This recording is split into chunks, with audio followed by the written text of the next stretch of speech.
guys, and welcome back to another video. Today we're going to be taking a look at the Dino Tracker's Dacosaurus, and I think I'm actually the first person to be doing a review on this figure. I did also purchase the Borealopelta, which we'll be getting a review soon, but first I would like to start with this figure. So let's take a look at the box real fast. It has the, well, the Shores biome, the Dino Tracker's logo, Blue Beta, Dacosaurus' name, then the back showing off the other figures. I am unsure if they actually canceled the new Velociraptor in the Ornithocheirus, or they're just putting them maybe in like the next wave or something. But instead, they only have the Borealopelta, Dacosaurus, Pyroraptor, and this guy, which I cannot remember how to pronounce, but they had it in last wave. But anyways, let's get this guy out of the box. I also did see the Pyroraptor, but I did not purchase that figure. But anyways, let's cut this out. Just want to be careful. And well, there it goes. It fell out the packaging itself. Here is our dacosaurus. Let's get this block out of the way. Anyways, here we go. Here's it out of the packaging. Let's actually start with the detailing. This guy actually has some nice, actually scaling on its face. Nice patterns down its side. A little bit of gray here. Also very good, like, sort of turtle patterns on its hands. Well, flippers. Some bumpy nodules on the side. And a really nice fluked tail. It's about the same on the other side. Here's it from the top. You can also see the muscle definition. And then here's the stomach. There's not much detailing under here, but it's still very nice. And it also has individually painted teeth. Here's the mouth open.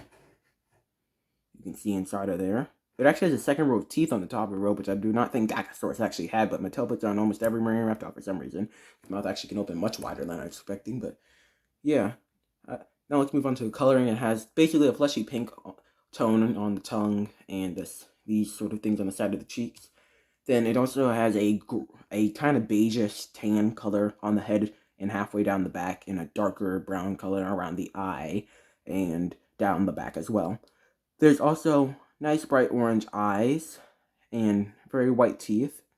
Then there's a nice blue color on the fins down the body. Let's move on to articulation real fast, which they do not go outwards surprisingly, but they do go forwards and backwards. It's slightly disappointed they're not on Vulture for they can go outwards, but this still works, honestly, just being able to move forwards and backwards. I think this is the first marine reptile that actually doesn't have the fins that can go outwards, which is kind of strange to me. But anyways, that is the Dacosaurus so far. It is a very nice figure. I really like to get the scan code up for you guys can scan it into your Jurassic Facts app. I have to get that up. Anyways, I was able to get that out. So we can get the camera to focus. But yeah, here's the scan code for anyone who needs it. Since they did update the Jurassic Facts app where you can actually scan it now.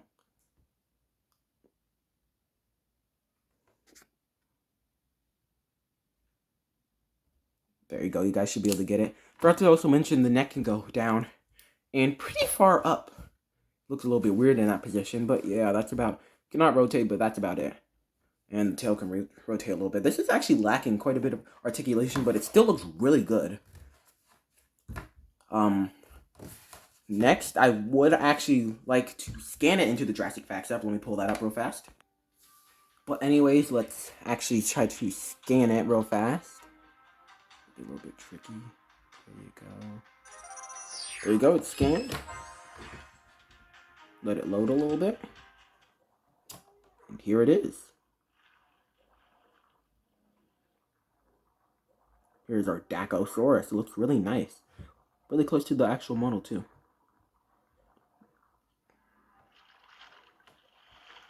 Nice. We can real fast see. Dacosaurus is about this big compared to a person, weighed as much as 3 pigs, was a carnivore, and lived in actually a lot of places. But yeah, that's where Dacosaurus is from. Let's close out of that real fast. Yeah, gotta figure out how to do that. Okay, there you go. Here's Dacosaurus. And let's maybe do this real fast, I guess. Yes, why not? Skip all that.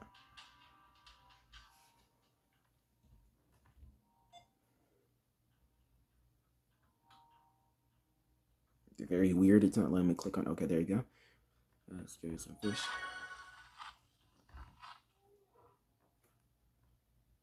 It's very small and also very hard to press on these. There you go. There's one here.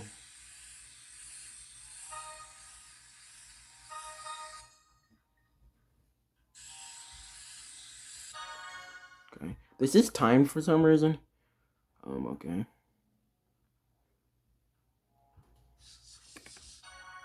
Okay, there goes that.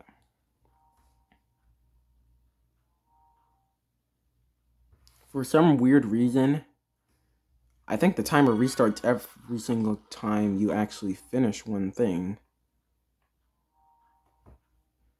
Very hard to click. There you go.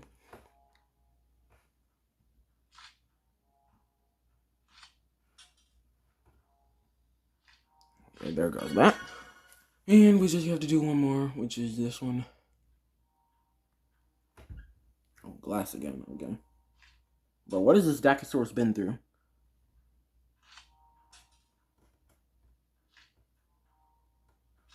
Okay, there you go. Anyways. Then, of course, it is a shore, so we'll just drag that over. Don't know why it does that. I guess you gotta drag it over there. Anyways, yeah, there goes dacosaurus. Wait, we're not doing that again. Okay. Just wanted to quickly show that off. But anyways, you actually do not have to get dacosaurus to actually get it there. They actually, currently, you can actually use dacosaurus because it's dinosaur of the week, even though it's not a dinosaur. It's right there. So you do not actually have to unlock it right currently, but you guys can since you have the scan code. Anyways, let's move on to size comparison. So the dacosaurus measures in at about 7 inches in length, and in this position, about 2 inches at the top of its head right there. Here are some size comparisons. So I have the Dino Tracker's Nothosaurus, Tanistropheus, and, well, human figure, just for comparison. And then, real fast, I can just swap a few of these out, or I can put a Plesiosaurus in. This is probably one of the older figures. I did repaint mine, but yeah. Here is it compared to these. Here's it also compared to Liopleurodon and Chronosaurus, which are absolutely enormous compared to these. I cannot wait to find the actual new Elasmosaurus as well. But you get the point. These things dwarf this thing in size. And to round it all off, let's compare it to the Mosasaurus, which this thing could fit in its jaws with how large it absolutely is. Let's see if I can angle it up so you can see. But yeah, here it is. Mosasaurus could crush in its jaws like pretty much every other figure. And yeah. So my final thoughts on this figure is, well, honestly, I wish it had a few more points of articulation, mainly on the fins, well, the flippers, but honestly, besides that, this is a really good figure. If you see it, I would recommend picking it up, and I'll try to put some links in the description. I did find this at a Walmart, and yeah, I'll see you guys in the next video. Well, goodbye. Hello there. I'd like to let you guys know that, well, let me show you. We've got merch. So, please buy some merch.